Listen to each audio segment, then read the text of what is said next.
Hello YouTube, this is William, and this is my mother. Good morning. Her name's Lily Collins, and she has put up with me for 55 years. Can you believe that? That's been a chore. That's been a chore. All right, as promised, we're going to talk about to the bone.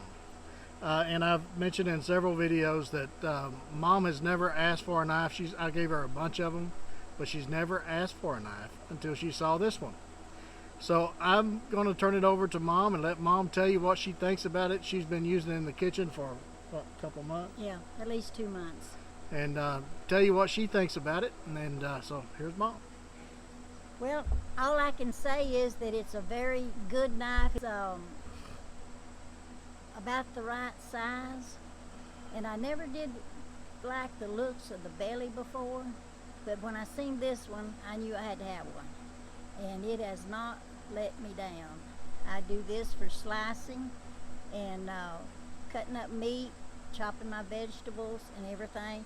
And since I've got this knife, I don't use my other knives. And William has made me a whole set of knives in the past, and I like them, but not like this one. And I think everybody ought to have one of these, especially a woman in the kitchen. And it's been a good knife for me. I like the way it looks. I like the way it feels. It's I have arthritis in my fingers, and this knife, you know, it fits my hand and it don't cramp my fingers. And I do a lot of canning. I do a lot of dehydrating food, and I do a lot of chopping and slicing and dicing. And folks, this is the knife. And I think that every woman should have one. So if you love your wife, men, get her a knife. Or girlfriends or whatever. Or whatever.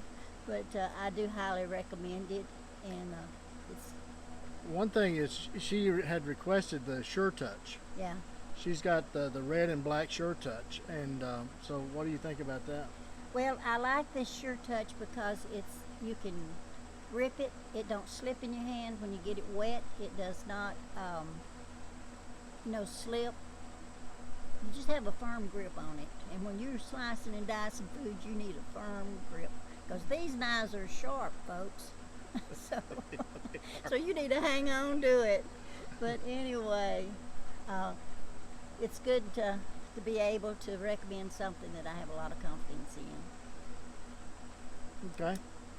So. Well, thanks, Mom. Well, you're welcome. I'm glad to be able to tell the folks how I feel about this knife. And they all come with a lanyard, but Mom, she has a little hard on hers. But Mom doesn't use the lanyard because it stays wet all the time, so yeah.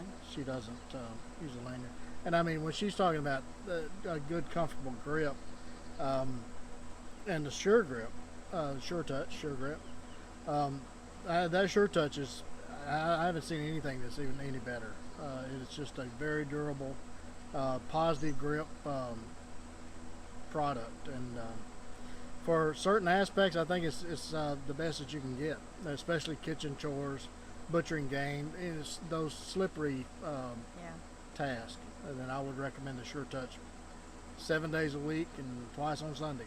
Yeah, it's very comfortable, and if William ever makes me another knife, I want the Sure Touch because I really do like it. The other knives that he's made me, like I said, they're good knives, but they don't have the grip that this has. And sometimes if they get wet, they kind of slip a little bit in your hand. But this don't slip. She still has the Nessie. She used the Nessie for, well, a couple of years now, and she used it until she got this one. Yeah. But she still uses it for certain things, but this one has kind of replaced the Nessie for her in the kitchen. Yeah, I didn't understand at first, about the belly that's on the knives, because I'm from the old school and I like just a regular knife. But after I got to using this, I understand now why William put the belly on the knife, because it's so easy. This right here has a purpose, and then this has a purpose, and when you learn how to use it, it's really, a comfortable knife. And this is, I didn't have a script for her. This is her thoughts on it. I told her just tell her what she thought about it. So. Yeah, I'm not used to talking to the camera. In fact, I don't even like my picture made, but anyway, I just wanted to tell you folks out there that how happy I am with this knife. All right, Mom. Well, thank you. I'm going to talk about the knife if you want to get back to your canning. Okay. You folks have a blessed day. All right. Thanks, Mom. I appreciate it. I'm going to insert some video here of me showing the different aspects of the knife. But basically, this part here that Mom has been talking about, the sweet spot, it actually helps you and assists you in slicing. The blade is very thin. From here to here it's a Scandi, and then from here to here it's a distal taper, so it thins out to a very fine point. So butchering game, processing game, it's just a phenomenal grind. A lot of times the full flats, even on the fillet knives and a lot of the kitchen knives, you don't have that ability to raise the knife up slightly so that you can get a smooth cut over the top of them bones.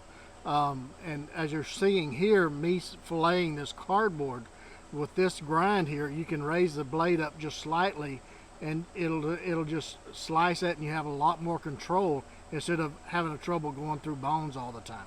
With this this grind, it's easily controlled. You also have the ability to slice here, as you can see in this leather.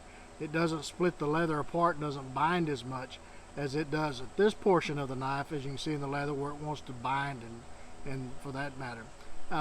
That part is designed for splitting things apart. If you're trying to split through rib cages or whatever, not large game like deer or elk or anything, but you know, like chickens and birds and things like that, then you have a wedging properties here to split that apart. You also have that to do light, very light. I am not an advocate of batoning, I keep saying that, but there is a time and place for it, okay? And if you use it within reason, there's nothing wrong with it. It's when you get out there with a 4 or 5 inch log trying to beat it in half is when I have a problem with it. Knives are not designed to handle that very long at a time. And if they are, they don't slice and dice very well, okay? So there's a trade-off. It depends on what you want to use the knife for. This one is not designed to be splitting things apart as far as batoning and beating on it. But with that said, you can still get away with a little bit of light firecraft or kindling size wood, very small stuff, if you had to or wanted to. I recommend using a hatchet, okay? But again, you have the Scandi there to do your fine carving on task, the feather sticks, your pot hangers, doing your tent stakes, doing a little whittling on camp, that type of thing. But again, you have this part right here that does your kitchen chores, your slicing, your dicing. And again, you know, people forget about the knife on camp. You got to eat. So 9 times out of 10, that knife is going to be used for game processing, kitchen chores, things of that nature, more than it will be used for anything else. Okay, so anyway, these knives are only sold for the first run, only sold through Great Northern Knives, and that's greatnorthernknives.com. There will be a link below. Get with them, email or phone call. They do not have these on their website. So again, get with Jeff or some of his people through email or a phone call and order yours, okay? He's going to have some that's going to have Sure Touch. He's going to have some that's going to have canvas. If you want something that is out of the ordinary, talk to him, because right now we are starting the heat treat process on these knives in the next week or so. And so if he's going to have some specialty handles, then he and I can work out those details. Okay, so get with Jeff if you want something that's special. As far as this one has red pins, although we don't. If you want, I got red, blue, and green G10 pins. If you want some of those, then get with Jeff. There is a cost increase for that, though. I don't have any of the WC pins. I have very few left. I don't think I have the red ones left, but I'm kind of getting low on stock on those. So those would be very limited, maybe 2 or 3 at the most for the WC pin. But anyway, if you want one of these knives, get with Jeff or his staff at greatnorthernknives.com. The specs on this knife, okay, the widest part of the blade is about 1 inch. The blade is 5 1/4. The cutting part is 5 inches. The Scandi portion is about 1.5 inches. Okay, the rest of it starts that distal taper to the very fine point. The overall with the handle is about 9 and say 7/8. So anyway, it fills up the hand. That's how it fits in my hand, and it has that round part there, so you have a lot of control. You have the little ramp there for your thumb to go up those deer legs and do the skinning chores.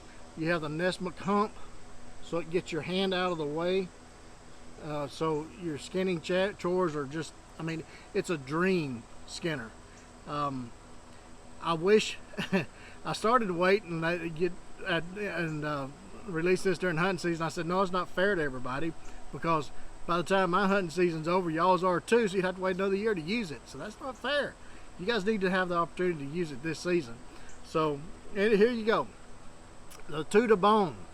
I just, this one there's gonna be one in my pack.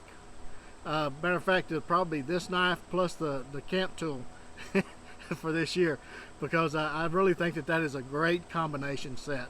And so if you want the camp tool, talk to Jeff about that as well, because he's got both of those knives for the first runs. He has the option of the first runs for both of these designs, the 2 to bone and the Woodsman's camp tool. And I think that is a great combination for any woodsman. Matter of fact, even in the backyard whittling on a stick, can't beat this hardly. All right. Okay, I wanted to insert right here about sharpening. A lot of people are new to the channel, or new to my knife designs and what I consider the Woodsman's grind, which is basically a Scandi married to different types of grinds for different purposes. I never, back when I was using knives a lot, all the time, I never understood why the knife had the same grind all the way through, because I use different parts of the knife for different things. So I started developing a multi-grind, and I'm not the first one. There's multi-grinds out there. Mora has a multi-grind on a couple of knives. Matter of fact, the first one that I know of that did a multi-grind was Bob Lovelace. He did something back in the 70s. I think he called it the dual sharp or something like that. He had a saber into a flat or something like that. And also, of course, the Dave Beck tracker knife is a dual grind on it as well. So I mean, there's other things out there. The difference between mine is it's the same angle all the way through, so it's easier to sharpen than a lot of the multi-grinds that you see. And let me explain, it's an optical illusion. It looks like there's 2 different edges, but there's not. It's just one grind, and that grind is like 11.5 to 12 degrees. And so once you find that, if you can sharpen a Scandi knife, then you can sharpen one of these knives, and it just pulls it all the way through the same angle. Okay? Even if there's a dip or a serpentine edge, it still is so slight on this knife that it just pulls it all the way through at the same angle. So sharpening it is a breeze. Everybody likes Scandi grinds because they're easily sharpened. Well, this is a Scandi grind. It's just that I've married that Scandi grind to a different grind, and in this case is a distal taper. The Master Woodsman's has a Scandi that's married to a saber.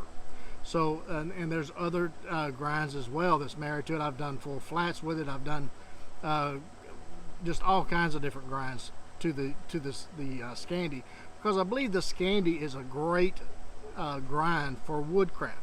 I don't think there's anything better than a Scandi for woodcraft. The issue is you have to have a superior heat treat, which is why I heat treat everything in house, heat and cryo treat, and they're all tested in house with a Rockwell tester, and it's a Grizzly. It's a good Rockwell tester. It's not one of those ping things. It's actually a tester, and so every blade before handles is set, they're tested for Rockwell hardness. These are about 60 to 62 is what the Rockwell is on the AEBL. Okay, so they're very hard. They still have a little bit of flex, but not a whole lot. Okay, so anyway, I just want to talk about sharpening because I get a lot of questions still of people that's new to the site or new to my designs and my knives. I've had people say, well, that looks like whatever. Yeah, it probably does as far as shapes, but if you get there and look real close, they're completely different knives because of grinds and handle shapes and a lot of other things, because I'd really thoroughly test my knives and make sure that they're going to do a multitask, because I like versatility in a knife. Okay. Until the next one, you guys get in the backyard, whittle on a stick. I've already said that. Take a child with you. I already said that too. Many times, many times. Don't forget those plenty of band-aids and lots of knives. We'll catch you again soon.